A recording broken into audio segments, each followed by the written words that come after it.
अस्सलाम वालेकुम friends and welcome to my YouTube channel again. और कैसे हैं आप लोग? आई होप आप सब खैरियत से होंगे। सो फ्रेंड्स, आज की हमारी इस वीडियो के अंदर बेसिकली मैं आपके साथ शेयर करने वाला हूँ MCM 301 फाइनल टर्म की प्रिपरेशन के हवाले से कुछ इंपॉर्टेंट MCQs और उनका concept.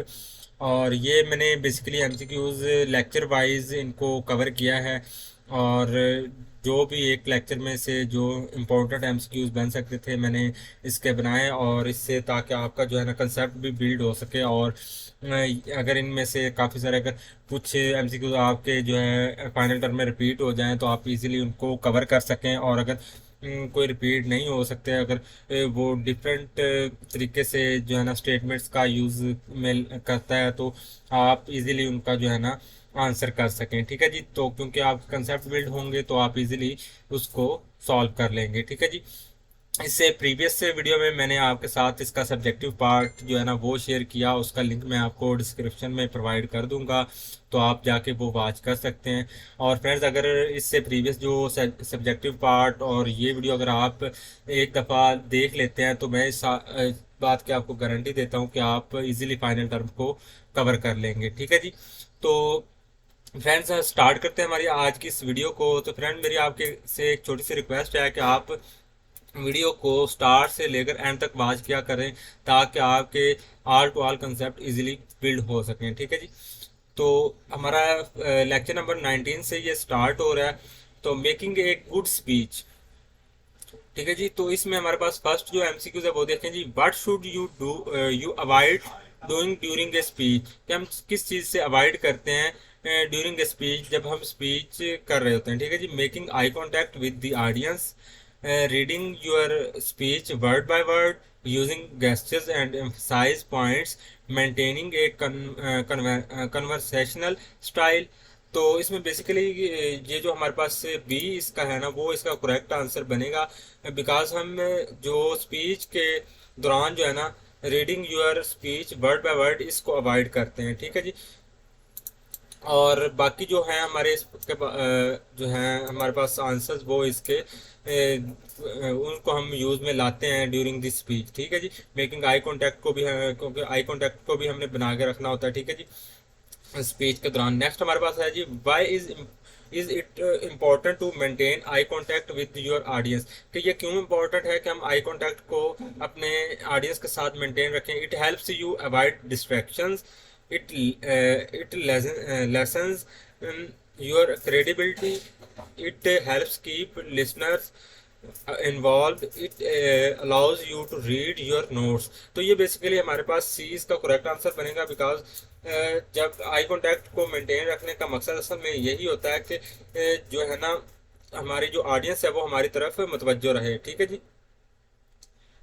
What is the suggested method for preparing for a speech? के स्पीच को प्रिपेयर करने के लिए जो हमारे पास बेस्ट मेथड है वो कौन सा है? मेमोराइज द इंटायर स्पीच, कि हम पूरी स्पीच को याद करें।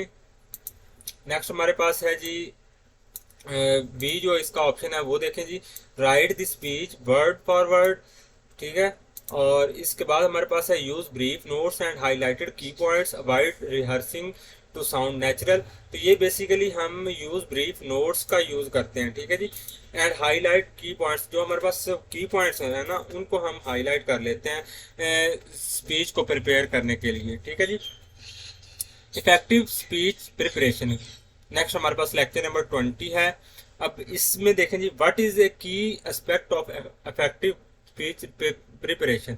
तो इसका जो की एस्पेक्ट है वो देख लें। Speaking as fast as possible, using complex vocabulary, knowing knowing your audience and purpose, avoiding eye contact. तो ये बेसिकली हमारे पास सी इसका करेक्ट आंसर बनेगा, बिकॉज हम जो है ना ऑडियंस और अपने पर्पस को मद्देनज़र रखते हुए अपनी स्पीच को प्रिपेयर करते हैं। ठीक है जी। What should you do if you forget a part of your speech. अगर आप कोई पार्ट अपने स्पीच का जो है वो भूल जाते हैं तो फिर आपको क्या करना चाहिए? Skip to the next point, panic and apologize, glance at your notes to refresh your memory। Stop the presentation, तो ये हमारे पास सी इसका करेक्ट आंसर बनेगा। Glance at your notes to refresh your memory, कि आप अपनी मेमोरी को रिफ्रेश करने के लिए अपने नोट्स का यूज में ला सकते हैं। ठीक है जी। Why is it important to rehearse your presentation, ठीक है जी। हमारे पास रिहर्सल करना प्रेजेंटेशन का क्यों जरूरी है? To memorise every word, to practice speaking quickly, to become comfortable and time your presentation, to avoid using notes। तो ये बेसिकली हम रिहर्सल का बेसिक मकसद ये होता है कि हम उसको टाइम का जो है ना मद्देनजर रखते हुए अपनी प्रेजेंटेशन को प्रेजेंट करें और उसको जो है ना कवर कर सकें, बिकम कंफर्टेबल, ताकि आप कंफर्टेबल हो सकें आप, क्योंकि जब आप रिहर्सल करते हैं तो आप इजीली जो है ना उसको अपने माइंड में बिठा सकते हैं अपने पॉइंट्स को। ठीक है जी। नेक्स्ट हमारे पास देख लें जी, लेक्चर नंबर 21 है engaging the audience. Which technique can help engage your audience during a speech, कि किस जो है ना टेक्निक का हम यूज में ला सकते हैं।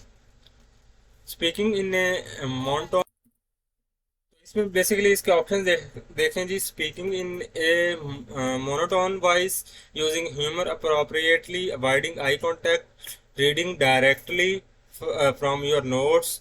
तो इसमें बेसिकली हमारे पास जो है ना यूजिंग ह्यूमर अप्रोप्रिएटली, ये हमारे पास इसका करेक्ट आंसर बनेगा। ये reading directly from your notes ये भी नहीं बनेगा। अवॉइडिंग आई कॉन्टैक्ट तो ये भी नहीं बनेगा। बेसिकली हम आई कॉन्टैक्ट का यूज करते हैं। स्पीकिंग इन मोनोटोन वाइज तो ये भी इसका नहीं होगा, तो ये बी इसका ऑप्शन करेक्ट होगा। ठीक है जी। How can you gauge audience reaction during a speech, by asking questions directly, by looking at the ceiling, by ignoring their facial expressions, by using a microphone। तो इसमें हमारे पास बेसिकली ए इसका करेक्ट ऑप्शन होगा, by asking questions directly।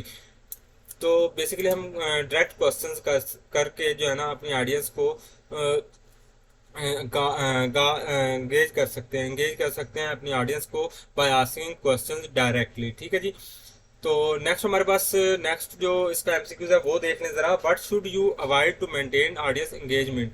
Speaking slowly, using appropriate gestures, making the presentation too lengthy, encouraging participation. तो what should you avoid to maintain audience engagement, कि हम किस चीज़ से अवॉइड करते हैं कि ऑडियंस की एंगेजमेंट को मेंटेन रखा जा सके?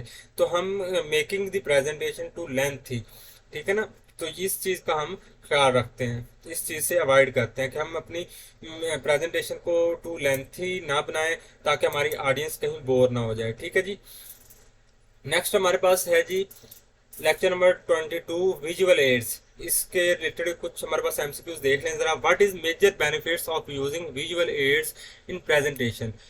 दे eliminate the need for speaking, they help illustrate difficult points, they make the presentation longer, they reduce audience participation।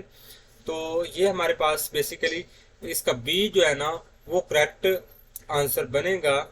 They help illustrate difficult points, कि हमारे पास अगर कोई कुछ कम्प्लेक्स कॉन्सेप्ट आ जाते हैं तो हम उसको इलिस्ट्रेशन की हेल्प से या ग्राफ्स की हेल्प से या चार्ट्स की हेल्प से ऑडियंस को अंडरस्टैंड करवा सकते हैं। दे हेल्प इलिस्ट्रेट डिफिकल्ट पॉइंट्स, जो हमारे पास डिफिकल्ट पॉइंट्स हैं उनको अंडरस्टैंड करने के लिए हम इसका यूज में ला सकते हैं। ठीक है जी। तो बी इसका करेक्ट ऑप्शन है। नेक्स्ट देख लें जी। What type of visual aids allow the presenter to maintain eye contact with the audience? Slide projector, overhead transparencies, hand out, white board. तो इसमें हमारे पास जो ये बी ऑप्शन है वो इसका करेक्ट आंसर बनेगा। नेक्स्ट हमारे पास है जी what is a limitation of using overhead transparencies, कि इसके ओवरहेड ट्रांसपेरेंसीज की लिमिटेशंस हमारे पास कौन से हम यूज में ला सकते हैं? They are expensive to produce, the presenter must remain near the projector, they do not allow for audience interaction, they can not be highlighted during the presentation. ठीक है जी। तो इसका बी हमारे पास करेक्ट आंसर है। The presenter must remain near to the projector. ठीक है जी, का ये करेक्ट आंसर बनेगा। नेक्स्ट हमारे पास देख लें जी लेक्चर नंबर 23 है और उसमें हमारे पास जो एमसीक्यूज हैं वो देखें जी। Creating effective visual aids, What is the most important aspect of creating visual aids? Using as many colors as possible, ensuring they add to the presentation, making them complex and detailed, avoiding the use of text, ensuring they add to the presentation. ये हमारे पास B इसका correct answer है। ठीक है जी, next चले। What font size should be used for text on visual aids to ensure readability? तो इसके हमारे पास 10 पॉइंट, 12 पॉइंट, 18 पॉइंट, 24 पॉइंट। तो ये हमारे पास सी जो है ना इसका करेक्ट आंसर बनेगा जी। 18 पॉइंट जो है ना उसका हम रख सकते हैं साइज, टेक्स्ट साइज जो है ना वो रख सकते हैं विजुअल एड्स को इंश्योर रीडेबिलिटी को बढ़ाने के लिए। What should you do if A visual add become distracting during a presentation? Ignore it and continue, turn it off or remove it, explain it in more detail, use it more frequently. What should you do if a visual aid become distracting during a presentation? तो इसमें देखें जी कि अगर for example आपकी visual aids become distracting, अगर distracting हो जाती हैं तो फिर आपको किस चीज़ का यूज़ में करना चाहिए, कौन सी टेक्निक का यूज़ करना चाहिए? इग्नोर इट एंड कंटिन्यू, क्या आप इसको इग्नोर कर सकते हैं? टर्न इट ऑफ और रिमूव इट, तो ये हमारे पास बी इसका करेक्ट आंसर है। टर्न इट ऑफ और रिमूव इट, आप इसको ऑफ कर सकते हैं या इसको रिमूव कर सकते हैं अपने प्रेजेंटेशन से। Explain it in more detail, ठीक है जी। यूज इट मोर फ्रीक्वेंटली, तो ये भी इसमें इंक्लूडेड नहीं होंगे। Lecture 24 visual aid technique. What is an effective method for using overhead transparencies, projecting all information at once, revealing information point by point, using low quality prints, avoiding the use of colors। तो इसमें हमारे पास B इसका basically correct answer बनेगा, revealing information point by point. ठीक है जी। अब next हमारे पास इसका एमसीक्यूज देख लें जी। How can a presenter handle audience confusion with visual aids, कि किस तरह से एक प्रेजेंटर हैंडल कर सकता है ऑडियंस की कंफ्यूजन को विद विजुअल एड्स की हेल्प से। Ignore the confusion, turn off the visual aids, highlight और underline important points, skip the confusing part. तो बेसिकली हमारे पास हाईलाइट और अंडरलाइन इंपॉर्टेंट पॉइंट्स, ये इसका करेक्ट आंसर बनेगा। जब हम प्रेजेंटर हैंडल मतलब कि ना अगर हम प्रेजेंटेशन में अपने जो है ना कंफ्यूजन को हैंडल करना चाहते हैं तो हम हाईलाइट और अंडरलाइन कर सकते हैं हमारे इंपॉर्टेंट पॉइंट्स को, ठीक है ना, ताकि ऑडियंस इसको इजीली जो है ना अंडरस्टैंड कर सके। Why should the presenter face the audience instead of the screen? To read the transparency more easily, to maintain eye contact with the audience, to avoid distractions, to ensure the projector works properly। तो इसका basically हमारे पास जो B है ना वो हमारे पास करेक्ट आंसर है। To maintain eye contact with the audience, के हम presenter face to audience instead of screen, के हमारा जो है ना प्रेजेंटर का फेस जो है ना वो ऑडियंस की तरफ होना चाहिए बनिस्बत इसके कि उसकी स्क्रीन जो है ना उनके सामने हो। और इसके लिए ज़रूरी है कि हमें जो है ना अपना आई कांटेक्ट जो है ना वो मेंटेन रखें ऑडियंस के साथ। ठीक है जी। नेक्स्ट हमारे पास देख लें जी लेक्चर नंबर 25 है ग्रुप कम्युनिकेशन। तो नेक्स्ट हमारे पास जो एमसीक्यूज है वो देखें जरा। What defines A group meeting? A gathering of one person, a gathering of two or more people with common purpose, a casual conversation between friends and unplanned social events। तो basically हमारे पास group meeting की ये आपके पास definition भी है, a gathering of two or more people with a common purpose।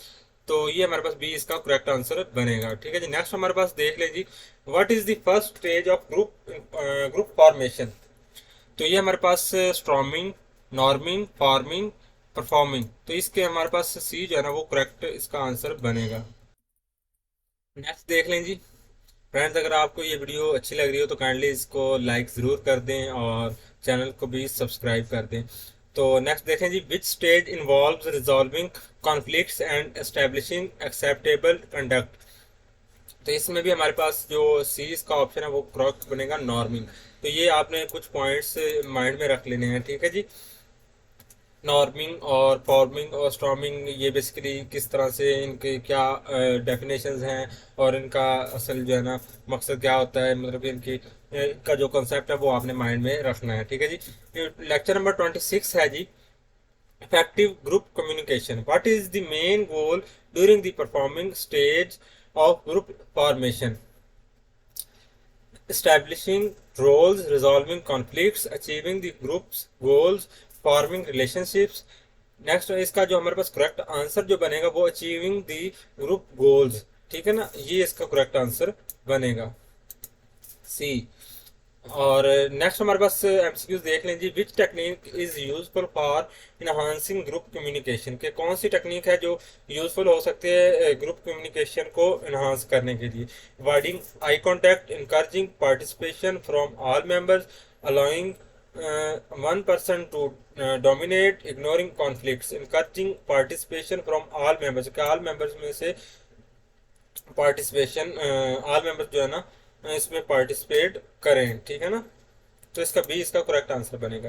What is a common characteristics of formal group meetings, common characteristics basically formal group meeting का क्या है। Casual and spontaneous, focused on social interactions, task oriented and planned, limited to two participants। तो इसका हमारे पास सी जो है ना वो करेक्ट आंसर होगा, टास्क ओरिएंटेड एंड प्लेन। ठीक है ना, ये इसका कॉमन करेक्टरिस्टिक्स है फॉर्मल ग्रुप मीटिंग का। ठीक है जी। और इसके बाद हमारे पास है lecture number 27, preparing effective presentation. What is the first step in preparing an effective presentation? हम effective presentation को किस तरह से prepare कर सकते हैं, फर्स्ट स्टेप क्या है इसमें। डिजाइनिंग विजुअल एड्स,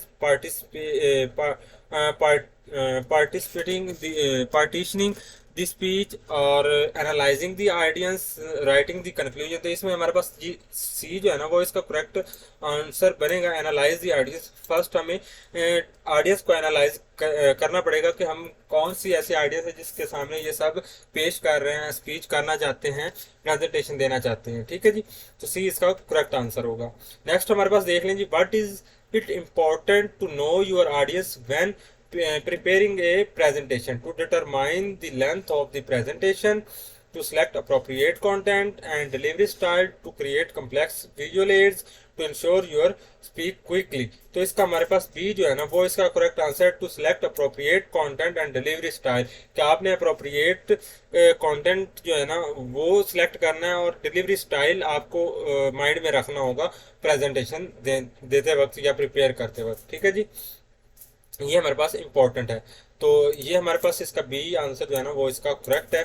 अब नेक्स्ट हमारे पास देख लें जी, what should you do if you need to use handouts during a presentation. अगर आप हैंडआउट्स का यूज करते हैं प्रेजेंटेशन के दौरान तो आप किस चीज़ को जो है ना माइंड में रखना होगा। Distribute them at the beginning, कि हम उसको बिगनिंग में ही जो है ना डिस्ट्रीब्यूट कर दे। अवॉइड यूजिंग दैम, इनको अवॉइड करें यूज करने से। Coordinate them with the presentation, use them to replace visual aids। तो ये हमारे पास सी जो है ना वो इसका करेक्ट आंसर बनेगा, coordinate them with the presentation. ठीक है जी, या आप इस तरह अगर यहाँ पर आ जाता है कि हम डिस्ट्रीब्यूट करते हैं इसको आफ्टर दी प्रेजेंटेशन के बाद इसको हम डिस्ट्रीब्यूट करते हैं। इस तरह से अगर आपका कोई एमसीक्यूज आ जाए तो वो भी आप इजीली सॉल्व कर सकते हैं। नेक्स्ट हमारे पास देख लें जी, lecture number 28, elements of effective written communication. हमारे पास एलिमेंट्स कौन कौन से हैं इफेक्टिव रिटन कम्युनिकेशन के। Which is an essential part of effective written communication. Essential part हमारे पास कौन सा है। Using long and complex sentences, ensuring clarity and coherence, avoiding the use of punctuation, using passive voice। तो ये हमारे पास बेसिकली बी इसका जो है ना वो करेक्ट आंसर बनेगा। हमें जो इसका एसेंशियल पार्ट है इंश्योरिंग क्लैरिटी एंड कोहेरेंस, इसको जो है ना माइंड में रखना होगा रिटन कम्युनिकेशन के दौरान। ठीक है जी, तो बी इसका बेसिकली करेक्ट आंसर है। ठीक है जी। अब फ्रेंड नेक्स्ट हमारा जो एमसीक्यूज है वो देखें ज़रा। What is the preferred average sentence length for clarity, कि हम जो है ना अपने टेंस की जो एवरेज लेंथ है वो हमें कितनी रखनी चाहिए तो वो हमारे पास देख लें ज़रा। वो नॉर्मल हमारी जो रेंज है वो 17 से 20 वर्ड्स की होनी चाहिए एक सेंटेंस की लेंथ क्लैरिटी के लिए, ठीक है जी। अब नेक्स्ट हमारे पास नेक्स्ट जो एमसीक्यूज है वो देखें। Why is unity important in sentence construction to include multiple unrelated ideas, to maintain focus on one main idea, to use as many words as possible to confuse the reader। तो ये इसके जो हमारा answer है वो B इसका correct होगा, to maintain focus on one main idea.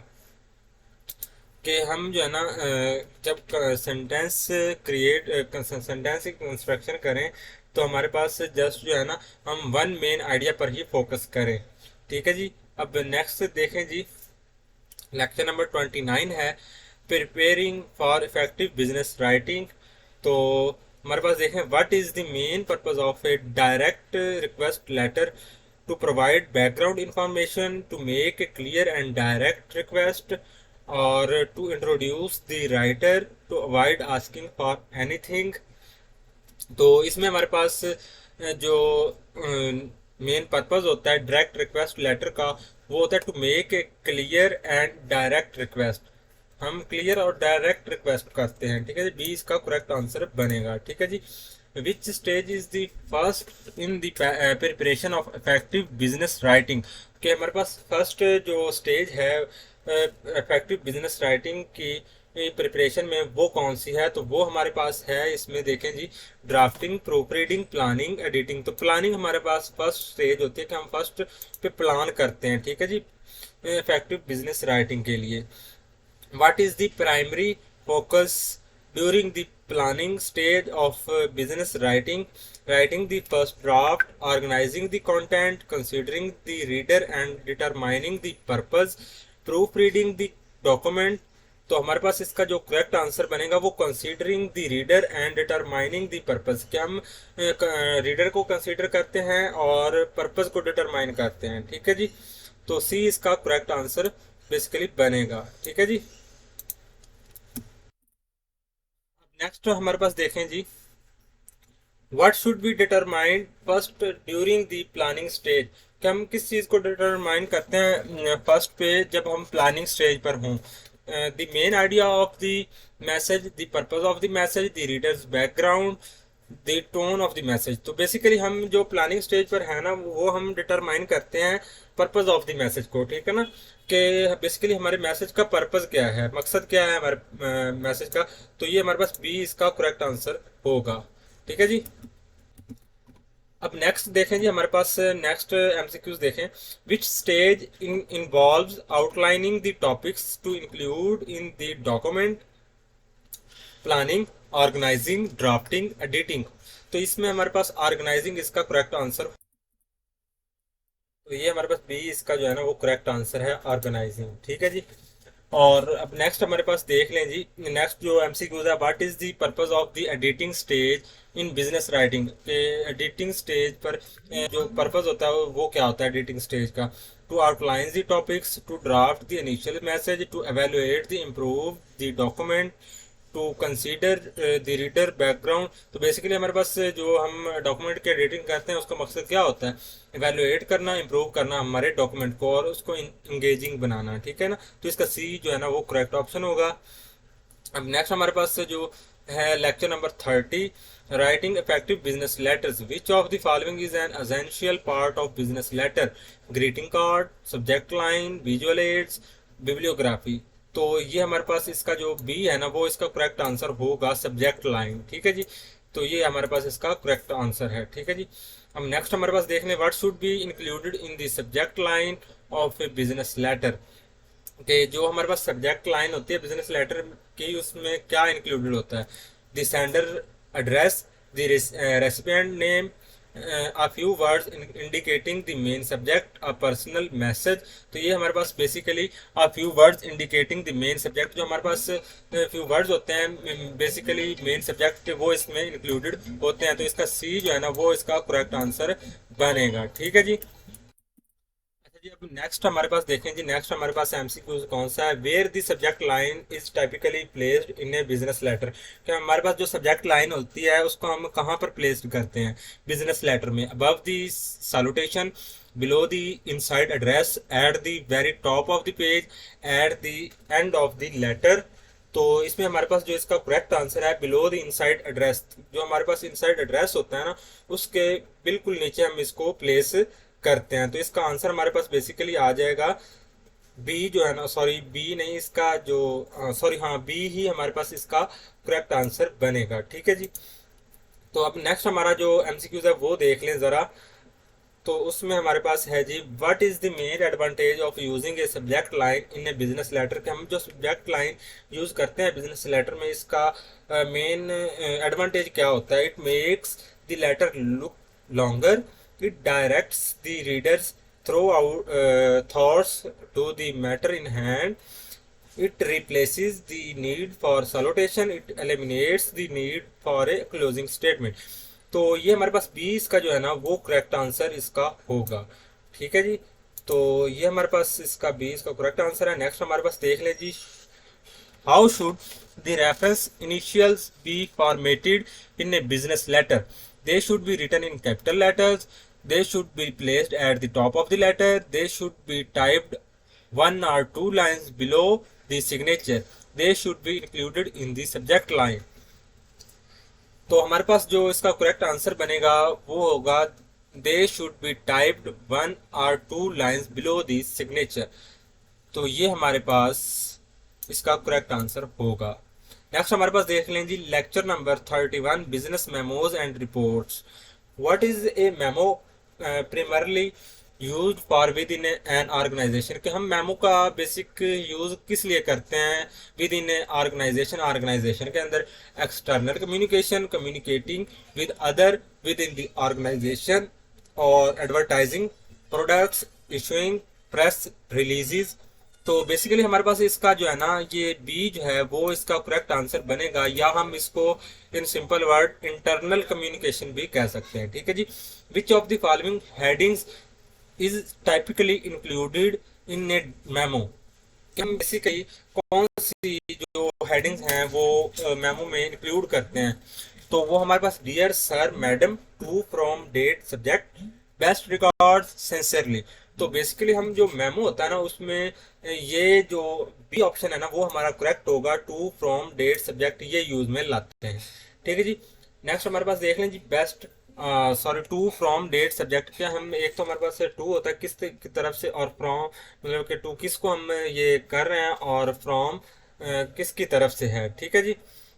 अब नेक्स्ट हमारे पास देखें जी, नेक्स्ट जो हमारा एमसीक्यूज है वो क्या है जी, what is the main purpose of a memo? के मेमो का हमारे पास मेन पर्पस जो है वो क्या है? ठीक है जी। तो ये देख लें जी, what is the main purpose of a memo? To serve as a legal document. और नेक्स्ट है हमारे पास to request information, give instructions, make announcements, to replace face to face meetings, to distribute external advertisements.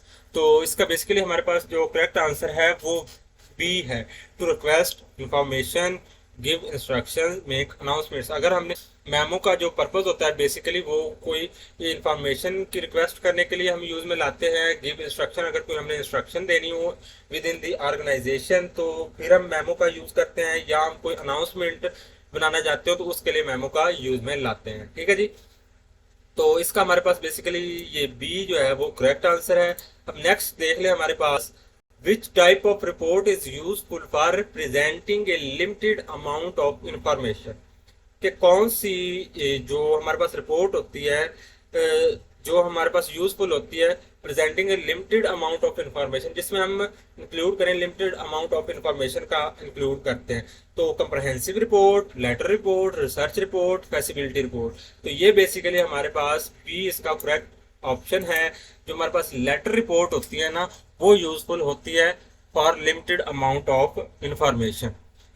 What should be the main focus of the first section of a direct inquiry letter?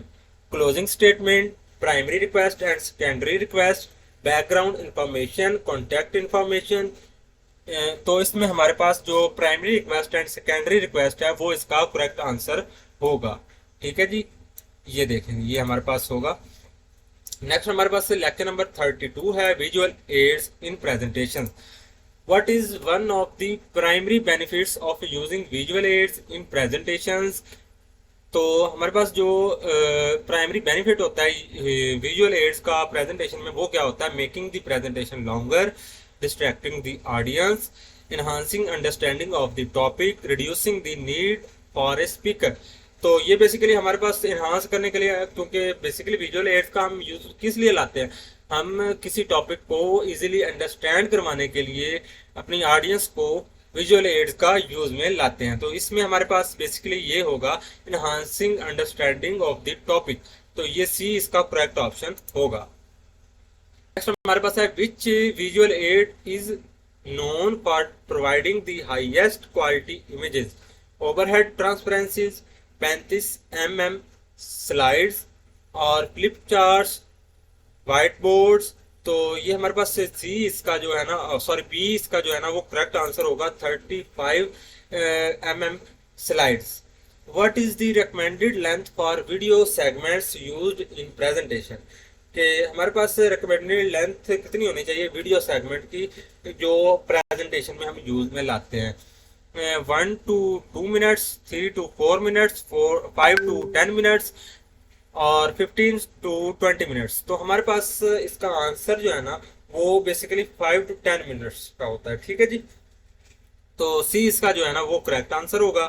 अब next हमारे जो MCQ की जाने बढ़ते हैं जी। What should be done before using visual aids in a presentation. कि हमें किस चीज का ख्याल रखना चाहिए विजुअल एड्स को यूज करने से पहले। Distribute them to the audience, become familiar with and test all equipment, skip their preparation, write detailed notes on them. तो हमें उनको यूज करने से पहले ऑल जो हमारे इक्विपमेंट होते हैं उनको टेस्ट कर लेना चाहिए एक दफा। ठीक है जी, तो इसका बी जो है ना वो करेक्ट आंसर बनेगा। ठीक है जी, which of the following is a limitation of using handouts during presentation. They help eliminate the need for note taking. They provide an accurate record of the information. They can distract the audience from presentation. They can be used by all types of presentation media. तो इसको देख लें जी, हमारे पास इसका जो correct answer होगा वो बेसिकली सी होगा। They can distract the audience from the presentation. ठीक है जी, अब इसके बाद हमारे पास लेक्चर नंबर 13 है और इसको देखें जरा। Group decision making and leadership. Which leadership style involve the leader making all policy decision. Democratic, authoritarian, laissez faire और पार्टिसिपेटिव। फ्रेंड्स यहाँ पर मुझे थोड़ी सी प्रोनाउंसिएशन में मिस्टेक हो रही है तो इसको थोड़ा सा इग्नोर कीजिएगा। तो ये हमारे पास 20 का करेक्ट जो है ना वो आंसर बनेगा अथॉरिटेरियन। तो ये इसका करेक्ट आंसर है। ठीक है जी, व्हाट इज ए की कैरेक्टरिस्टिक ऑफ डेमोक्रेटिक लीडरशिप। अब जो डेमोक्रेटिक लीडरशिप होती है उसका जी जो की कैरेक्टरिस्टिक है वो देख लें जरा, वो कौन सा होता है। High status difference between leader and members. Leader makes all decision independently, members are encouraged to make their own decision. Leaders gives orders without explanation. तो सी इसका करेक्ट आंसर है। Basically members are encouraged to make their own decision, के वो अपना own decision जो है ना वो दे सकें। ठीक है जी, नेक्स्ट हमारे पास देख लें जी। जो नेक्स्ट हमारा एमसीक्यूज है। What is a common method for making final decision in group setting. के जो कॉमन जो मेथड होता है फाइनल डिसीजन मेकिंग के लिए ग्रुप मीटिंग में, तो वो क्या होता है जी। Ignoring the problem, majority vote, singular decision by one member, delegating to an external party. तो ये बेसिकली हमारे पास मेजोरिटी वोट, इसका बी जो है ना वो करेक्ट आंसर बनेगा कि हम मेजोरिटी वोट को जो है ना उस पर डिपेंड होके अपनी जो है ना डिसीजन मेकिंग करते हैं। Which phase of brainstorming involve generating idea. ठीक है ना, कौन सा फेज जो है ना ब्रेनस्टॉर्मिंग में इन्वॉल्व होता है for generating ideas. Planning phase, implementation phase, analysis phase और जनरेशन फेज। तो ये बेसिकली जनरेशन फेज, जब हम किसी प्लान को जनरेट कर रहे होते हैं तो फिर वही जो है ना जनरेशन फेज में ही हम आइडिया को जनरेट कर रहे होते हैं, कि जब हम किसी आइडिया को जनरेशन फेज में ही हमारा आइडिया जनरेट होता है। विच type of meeting is purely exploratory and informational? Problem solving meeting, suggested solution meeting, informational meeting, decision making meeting. तो ये हमारे पास बेसिकली इसका जो करेक्ट आंसर बनेगा, इंफॉर्मेशनल मीटिंग जो है ना वो इसका करेक्ट आंसर होगा। ठीक है जी। अब नेक्स्ट हमारा लेक्चर नंबर 34 है डायरेक्ट रिक्वेस्ट लेटर्स। तो इसको देख लें जरा। हमारे पास what is the primary purpose of a direct request letter? To provide a lengthy narrative, to request information और action from the recipient, to issue a formal complaint, to share personal any any को personal anecdotes। ये यहाँ पर मुझे इसको pronounce करने में थोड़ा सा इशू आ रहा है। तो यहाँ पर बेसिकली देख लें, हमारे पास जो इसका करेक्ट आंसर होगा वो बी होगा इसका। तो ये हमारे पास करेक्ट आंसर है इसका। नेक्स्ट हमारे पास एमसीक्यूज देख लें जी। Which section of a direct request letter should contain the main request, closing, introduction, explanation, signature block? तो बेसिकली हमारे पास इसका करेक्ट आंसर जो है वो इंट्रोडक्शन है, बी इसका करेक्ट आंसर है। What should the closing of a direct request letter emphasize? The sender's qualification, detailed background information, action the recipient should take, personal opinions of the sender। तो basically इसमें हमारे पास action the recipient should take, तो ये इसका correct answer बनेगा, सी जो इसका है वो करेक्ट आंसर है। नेक्स्ट हमारे पास देख ले जी। What type of language should be avoided in the opening of a direct request letter? Direct and clear language, polite and courteous language, and next है हमारे पास indirect and vague language, assertive language. तो indirect and vague language हमारे पास इसका correct answer होगा, सी जो है ना इसका करेक्ट आंसर है। ठीक है जी। नेक्स्ट हमारे पास देख लें जी, लेक्चर नंबर 35 है direct request letters. Which of the following is not a type of different request letters? Order letter, complaint letter, thank you letter, invitation letter. तो ये बेसिकली हमारे पास जो थैंक यू लेटर है ना ये बेसिकली इसमें इंक्लूडेड नहीं होगा। ठीक है जी। नेक्स्ट हमारे पास देख लें जी। What is the primary purpose of a speaking invitation letter? To request an order, to invite someone, to make a presentation, to make a complaint, to thank someone for their service. तो basically इसका जो correct answer है वो B है। ठीक है जी। अब next हमारे पास देख लें। Which detail is not essential in a speaking invitation letter? Name of the group, date and time of the event, to speaker, the speaker qualification, transportation arrangements। तो बेसिकली इसमें जो है not essential in a speaking invitation, ये आपने mind में रखना है, यहाँ पर नॉट है तो इसका हमारे पास बेसिकली करेक्ट आंसर सी होगा। द स्पीकर क्वालिफिकेशन, स्पीकर की क्वालिफिकेशन इसमें जरूरी नहीं है। ठीक है जी, एसेंशियल पार्ट नहीं है। लेक्चर नंबर हमारे पास 36 है progress reports. What should A progress report included? तो बेसिकली इसमें प्रोग्रेस रिपोर्ट जो होती है उसमें क्या क्या इंक्लूड होता है? Introduction, detailed summary and future plan, introduction, financial analysis and conclusion, detailed summary, marketing strategies and budget, future plans, customer feedback and competitor analysis. तो बेसिकली जो हमारे पास प्रोग्रेस रिपोर्ट होती है ना उसमें हमारे पास introduction, detailed summary and future plan जो है ना वो इंक्लूड होता है। ठीक है जी। तो नेक्स्ट हमारे पास देख ले जी। हमारे पास which element is not part of a progress report? कि कौन सा एलिमेंट जो है वो प्रोग्रेस रिपोर्ट का पार्ट नहीं है? Problem identification, summary of progress since the last report, company's annual financial report, summary of work yet to be completed. तो ये हमारे पास बेसिकली इसका जो सी है ना वो करेक्ट आंसर बनेगा, कंपनीज एनुअल फाइनेंशियल रिपोर्ट। ठीक है जी। अब नेक्स्ट हमारे पास देख लें जी। नेक्स्ट हमारे पास लेक्चर नंबर 37 है disappointing news letter. What is the main purpose of a disappointing news letter. इसका मेन पर्पज़ हमारे पास बेसिकली क्या होता है, तो वो हमारे पास देख लें जी। To provide positive feedback, to deliver bad news tactfully, to invite for an event, to place an order। तो बेसिकली इसका जो हमारे पास करेक्ट आंसर होगा, to deliver bad news tactfully.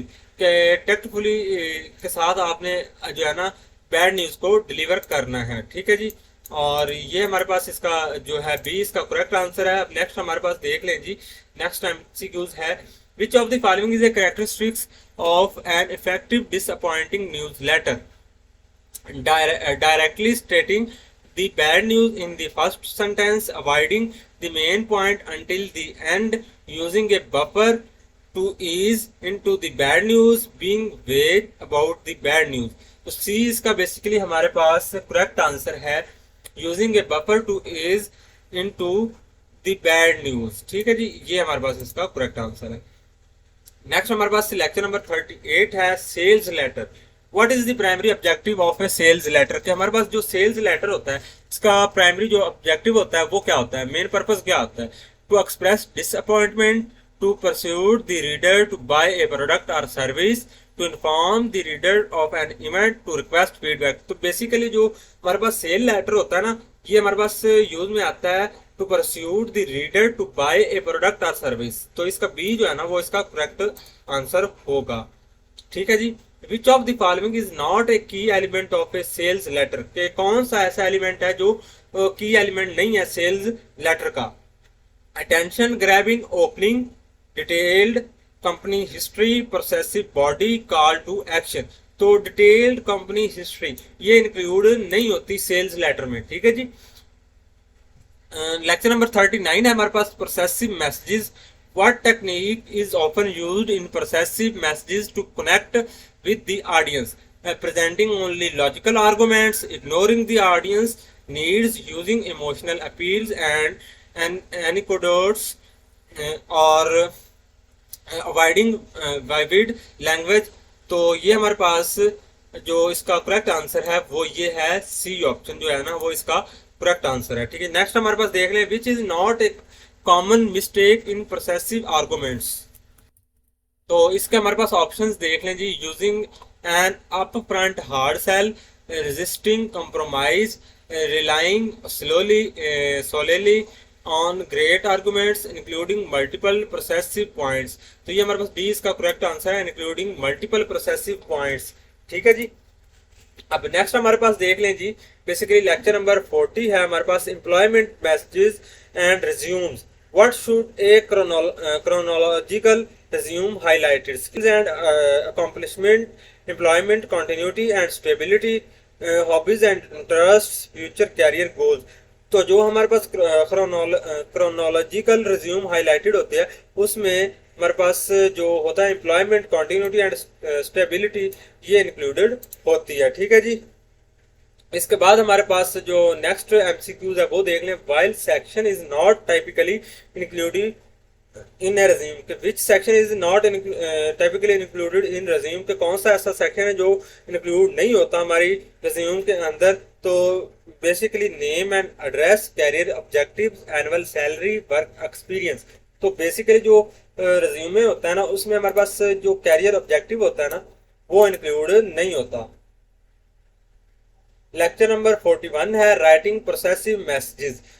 What is a critical factor to consider when balancing emotional and logical appeals in a persuasive messages?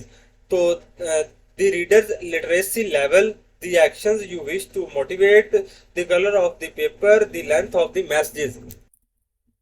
तो अब यहाँ पर देखें फ्रेंड्स, तो हमारे पास what is a critical factor to consider when balancing emotional and logical appeals in processive messages?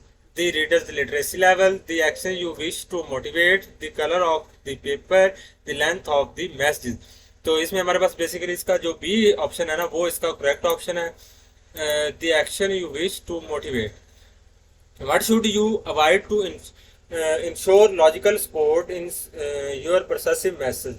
कि किस चीज़ से आपको जो है ना अवॉइड करना चाहिए? Hasty generalisation, lengthy introduction, emotional appeals और मल्टीपल एग्जांपल्स। तो बेसिकली हमारे पास हिस्ट्री जनरलाइजेशन जो है ना वो हमारे पास उससे अवॉइड करना चाहिए। ठीक है जी, प्रोसेसिव मैसेजेस में। ठीक है जी, नेक्स्ट हमारे पास देख लें जी, which method of reasoning involves drawing a specific conclusion from a general statement, induction, deduction, analogy, speculation speculation speculation. तो इसमें हमारे पास जो बी है ना वो इसका करेक्ट आंसर है डिडक्शन। ठीक है जी, अब नेक्स्ट हमारे पास देख लें, why is it important to avoid faulty analogies in processive messages? They can make the message too long. They may not hold true in all important respects. They are difficult to understand. They require too much evidence. तो इसमें हमारे पास जो correct answer होगा इसका वो basically B है, वो इसका करेक्ट आंसर है। They may not hold true in all important respects. ठीक है जी, नेक्स्ट हमारे पास देख लें, what should you concentrate on to strengthen your processive messages, lengthening the messages, simplifying the language, reinforcing your position, reducing the number of arguments। तो ये reinforcing your position जो है ना इसका करेक्ट आंसर बनेगा, इसका करेक्ट आंसर जो है ना वो बेसिकली सी होगा।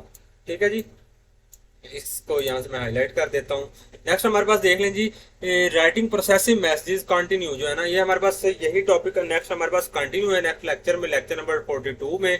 What is an important tool for dealing with audience resistance in persuasive messages, ignoring objections, providing vague explanation, presenting all slides of an issue using technical jargon।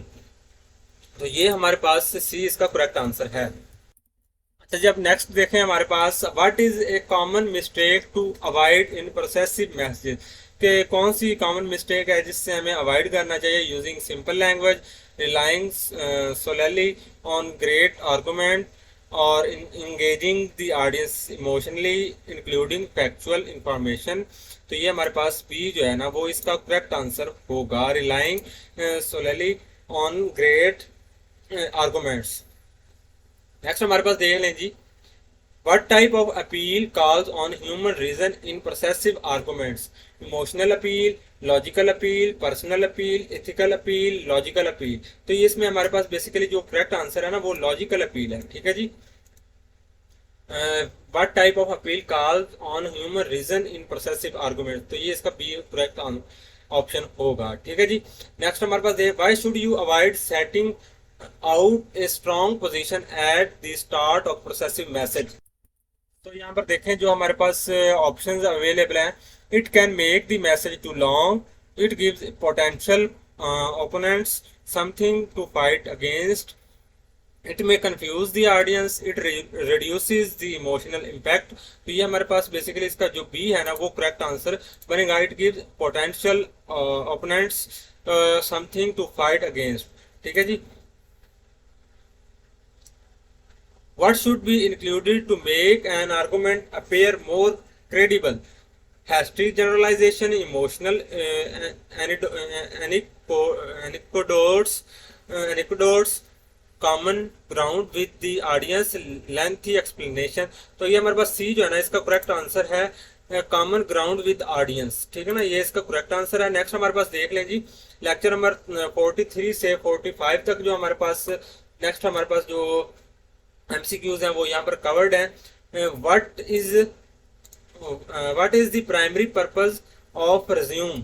ठीक है जी, तो ये देखें हमारे पास इसके ऑप्शन देख लें जी, to list all your skills and abilities to secure an interview by capturing the employers interest, to provide a detailed account of your entire career, to guarantee your get the job you want. ठीक है जी, तो ये basically जो हमारे पास primary purpose होता है ना रिज्यूम का, to secure an interview by capturing the employers interest. ठीक है जी, तो ये इसका करेक्ट बी जो है ना इसका करेक्ट आंसर होगा। ठीक है जी, according to the content how much time does a resume typically have to make an impression. हमारे पास 1 minute, 5 minute, 15 seconds and 45 second. तो हमारे पास ये बेसिकली जो इसका करेक्ट आंसर होगा वो डी होगा, 45 सेकंड्स। ठीक है जी। According to the content, how much time does a resume typically have to make an impression?